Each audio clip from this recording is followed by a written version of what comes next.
എത്ര മീനെ പിടിക്കും മാമ നീ? എനിക്കറിയത്തില്ല. എന്നാലും പറ. ചെറുതാണെങ്കിൽ 5 ഉണ്ടാവും, വലുതാണെങ്കിൽ 1 മതി. ഞാൻ അത്യാഗ്രഹിയല്ല. ഓക്കെ, പാമ മീൻ പിടിച്ചു. പാമ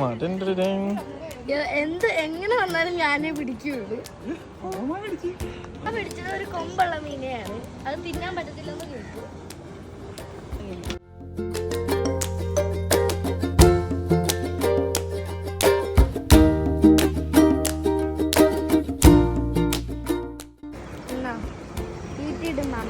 ആ നൂലിന്റെ അറ്റം കിടന്ന് അനങ്ങുന്നുണ്ടാന്ന് നോക്കണം. അനങ്ങാൻ നേരത്ത് മുക്കിയേക്കണം കേട്ടോ.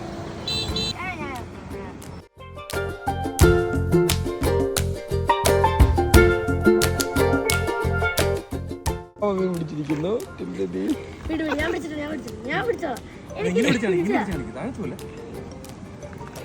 അടിപൊളി. രണ്ടാമത്തത് പിടിച്ചു. കടലിനെ പിടിച്ചതുകൊണ്ട് പാമ. ടെൻഷൻ അടിക്കണ്ട, ഇത് 2 നിനക്ക് പിടിച്ചിരുന്നു. അടുത്ത് പിടിക്കുന്ന വാപ്പിക്ക്. ഓക്കെ, നന്നായി പിടിച്ച 2 മീൻ ചട്ടിയിലാക്കിയിട്ടുണ്ട്. ഇപ്പൊ ഫ്രൈ ആയി വരും. ഞങ്ങൾ ആ പൊരിച്ച മീൻ കാത്തു നിൽക്കുകയാണ്. ഇപ്പൊ വരും. ഒരെണ്ണം ഞാനെടുക്കും, ഒരെണ്ണം പാമായിക്ക് കൊടുക്കും. അങ്ങനെ ഏറെ കാത്തിരിപ്പിനൊടുവിൽ പാമായി പിടിച്ച മീൻ പൊരിച്ച് വന്നിട്ടുണ്ട്.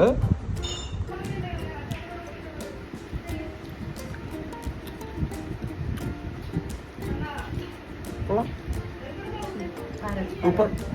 2 കിട്ടിയുള്ളൂ.